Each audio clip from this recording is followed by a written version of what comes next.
Hey everybody, we're looking now and trying to figure out just why the Great Depression started, what caused it, what made this event in the 1930s take place and happen. As part of our study here called the Great Depression, FDR, Franklin Delano Roosevelt, and the New Deal, we'll also get into some of the culture of the 30s and how people lived and survived through the Great Depression. So here are the basics. What you guys remember this is that all people in any economy are in a way interdependent. That way, everybody is in some way, shape, or form linked together. And so what happens to one group is going to affect all the other groups too. So what happens to the company owners is going to impact the laborers. The laborers impact the consumers. Consumers impact the banks, so on and so forth, and all that in terms of the economy. Everything is in some way, shape, or form all linked together. Remember, the 1920s, everything looked good. People had appliances and jobs and good salaries.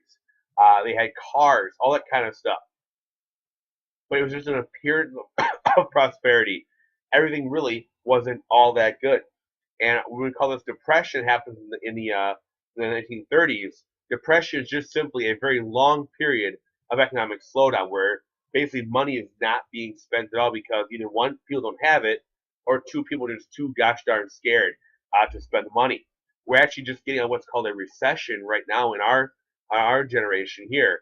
From 2008 till about 2 years ago or so, U.S. is going through a recession where prices are really high, not a lot of money was being spent. A depression is going to be even worse than what we saw just recently. So here's one of the reasons why we have a Great Depression to take place in the U.S. First off, in the 20s, we have a very uneven distribution of wealth. Take 33% of all the money in the country at this point, and it goes to the top 5% of people. Okay, so the top 1%. Okay, the top 1% of wealthy people in the country at this time, their wealth increases by 75%. That'd be business owners, all those kind of things. Okay, basically the rich got very, very rich during this time. The poor, not much happened to them at all. They stayed poor. Whereas the rich got richer, the poor stayed the same. I mean, the top 1% of people at this time, their wealth increased 75%. The rest of the country only 9. Lack of capital investment.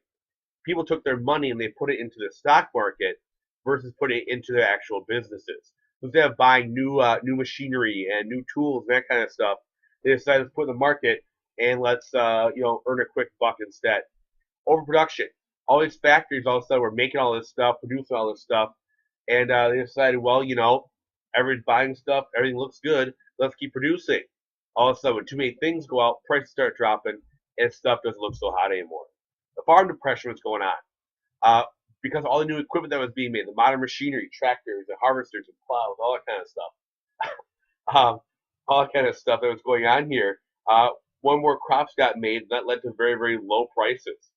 And so when the prices went down, all this land had been bought up, and farmers couldn't keep up again. Mortgages on farm loans came due. Low prices, farmers can't pay off their mortgages, the loans on their land. That caused more problems for farmers. The abuse of credit. We talked before about the installment plan, buying on credit, all that kind of stuff. People bought houses and machinery and cars and all that other stuff on credit, thinking they're going to start making more and more money. Guess what? They never made more money. They also bought their stocks on margin too. So basically, everybody bought on credit, and eventually they couldn't pay it back. We had a very poor balance of trade. We made these really high tariffs so that people would only buy U.S. goods. Well, that means other countries won't trade with us, and they won't buy our goods either. So we can't buy our goods anymore. Nobody else buys our goods either. Lastly, the banks. The banks got into some very, very dangerous operations here. They wanted to make as much money as possible, so they started loaning out all the money they had. Now, at this time, when you put your money to the bank, that money just doesn't sit there. The bank uses that money and loans it out to other people. They then charge interest on those loans and make money. So all the money that went into these banks was then loaned out to people. And sometimes the loans weren't necessarily like the best loans. And all of a sudden, people that got these loans out couldn't pay them back. The banks have no money left. And when people go to get their money out of the bank, yeah, it's not there.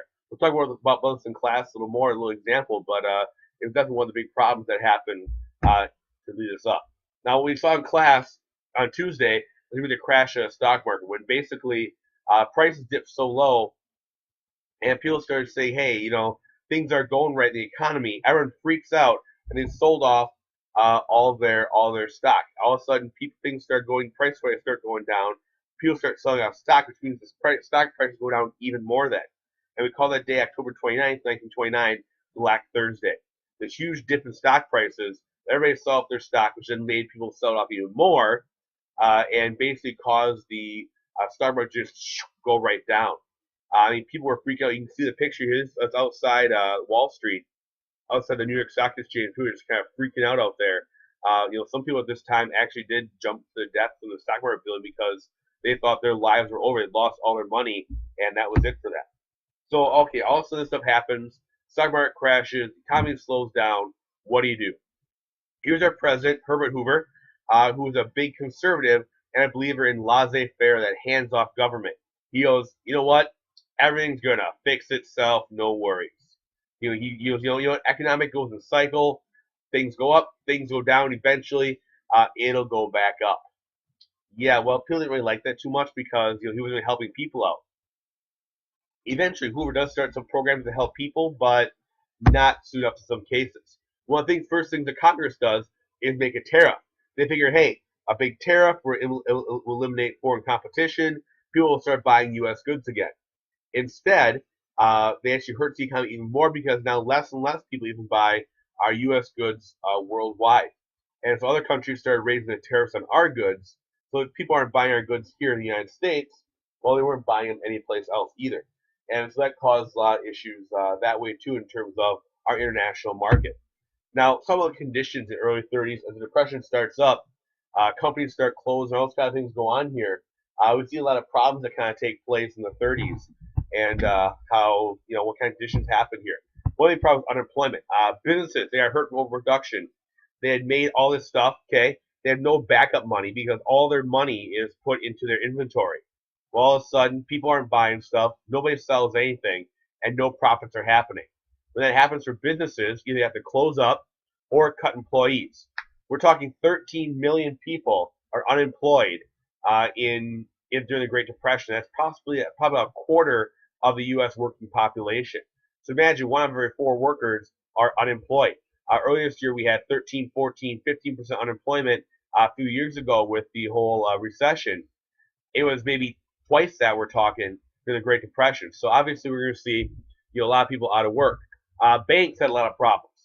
Businesses and people don't pay back their bank loans. The banks had overlent, and when the people came to get their money from the bank, well, they just couldn't get money wasn't there. You go to the bank and your money was gone because all that money had already been loaned out. So that money was literally gone, and it caused some of the banks to actually close down. Then it caused what are called bank runs. So people literally ran to the banks to get their savings out of the bank before I all got loaned away or before people picked it up, because some people who even didn't do anything wrong put their money in the bank and lost it up. Kind of this little cartoon here. See this dude here talking to the squirrel. The squirrel says, but why didn't you save some money for the future when times were good? The guy says, I did. He's a victim of the bank failures. He didn't do anything wrong. He put his money in the bank, and the bank lost his money by loaning out to the wrong people. With no jobs and no money, you see a lot of unemployment. People can't pay for their homes, all that kind of stuff. A lot of times banks will foreclose on the homes, and they take that home as a collateral on their loan. So homelessness happen. People can't afford to buy food. So you see things like bread lines that get created. Basically, they were very cheap meals for people, or free bread, free soup for the unemployed, run by churches, organizations, those kind of things. See the pictures here. Where do you live if you lost your house? You start seeing these shanty towns get built up in the big cities. They call them Hoovervilles after Herbert Hoover, of course. And so they're made of cardboard, wood, scraps, tar paper, whatever they could find. They built these little shanty houses. Dangerous because one, they're not really great against the cold. They catch fire very, very easily. There's shanty towns are known to just erupt in fire. But whole families lived in these Hoovervilles, just trying to make ends meet on the early Depression. Some people left their home to try to find jobs too. The image of the hobo riding the rails starts this time, as people will leave. Men leave their families, kids leave home, teenagers leave home. They hop on a train, hitchhike out to west, try to find some money to send back home. Even some men just are like, what, I can't help my family, can't support my family. They just leave home and go find somewhere else to go and work. Farmers, rough shape as well. Before this, with overproduction happening, all these farmers have built up these big farms during the World War I, all new modern equipment. As prices started going down, the U.S. government bought up the extra to help prices stay up. Well, now the government couldn't afford to buy up the extra, so wheat goes from $3 a bushel to 50 cents a bushel. Some of these farmers' incomes drop by 50%. When this happens, they can't pay other bills off. They lose their farm machinery, their tractors, their harvesters. They lose their farms. All kinds of stuff happens to the farmers. In order to bring prices back up in Iowa, farmers started burning the corn in the fields, actually, to try and bring prices up. Here in Wisconsin, farmers took their cans of milk to the state capitol and dumped them on the lawn of the state capitol to get rid of the milk and lower the milk supply and bring up the price of milk. They took pigs and cows and gave them to the poor to be slaughtered. And worse off, we'll talk about this next week. There's a huge drought in the U.S. as well that hurt more farmers in the Midwest. Now, this was not just a depression here in the United States. It was basically a global depression. Italy and Germany were hit hard. Also, Britain and France, they had unemployment. They had high inflation. All these problems are happening and led to the rise of dictators, guys like Adolf Hitler and Benito Mussolini, who we'll talk about next unit. They had really far out their plans, kind of these government-held plans to bring the economy back, and it was actually working. Like Hitler turned Germany around, and Germany was getting better in the 30s after Hitler took over. And in fact, some people here in the United States thought Hitler would be better in the United States for the U.S. than the presidents we had. And he is actually named Life Magazine Time Magazine Man of the Year because of what he does to help turn around the German economy. Now, Hoover believed in what's called self-reliance. He said people need to pull themselves up, fix issues themselves, and not depend on the government. He says, if you're poor, work harder. Pull yourself up by your own bootstraps and fix your problems. Now, some private groups, he said, should help. Churches, charities, that kind of stuff. And some charities did get formed. There were soup kitchens, all kind of stuff that were there to help people that were impacted by the economy. But these groups couldn't do enough to help support the people that were poor, homeless, all that. So the question is this. Should the government fix the situation? Well, maybe not. But who do the people blame? The people blame the government. People said, hey, the government screwed up. They didn't fix the situation. They didn't take care of stuff. And Hoover really didn't do anything. He said, people figure it out for yourselves until it was too late. Eventually, the government does start some public work programs. Basically, government-run programs, getting people back to work. They did housing assistance. They started something called the Reconstruction Finance Corporation in 1932 that gave loans out to banks and railroads to try to get them back going again, but it was too little, too late. One of the big projects, we'll take a look at this in class, was called Boulder Dam, later on named Hoover Dam, huge dam on the Colorado River that gave lots and lots of people jobs. That way the government was paying for the work gave people jobs, even though the income isn't great, it makes people feel better that they're working and earning some money. At the time, this was the largest hydroelectric dam in the country, and actually the world this time. It took 4 years to build, but that one project alone was too little too late for Hoover. Last thing we're talking about is something called the Bonus Expeditionary Force. Now, the veterans of World War I, all the guys that went and fought in France, they were told they would get this big pension, basically retirement fund to live off of, and it would come due in 1924. Well, in 1924, they came and said, hey, they give this big pension. Well, now it's 1929, 1930, and, money's running out, lots of problems are going on here. And so they asked to receive the bonus now to help in the Depression. These guys who had fought were veterans. They said, hey, help us out. Give us this money now that you owe us so we can get by. Goes to Congress. They say, they kind of mull it over. They're saying no. And so 15,000 World War I vets go to Washington, D.C., and they camp out, create their own Hooverville right in front of the Capitol building to help support giving this bonus, this pension out to the World War I veterans and helping them during the Depression. Well, the bill passes in the House, fails in the Senate, and about 12,000 vets, they leave their Hooverville, they go back home. 3,000 stay there in protest because they have nowhere else to go. Hoover's worried about these guys, sends in General MacArthur from the U.S. Army, Douglas MacArthur, who had been running the Philippines, and they used tear gas and basically guns to kick all of Hooverville out, burn the Hooverville down.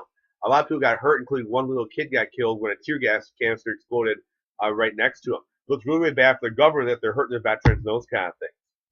In the end, public's not very happy with Hoover. They blame him for all the problems in the crash, and when he comes up for re-election in 1932, he's going to go up against Franklin Delano Roosevelt, who we'll talk about next time. Thanks a lot, guys.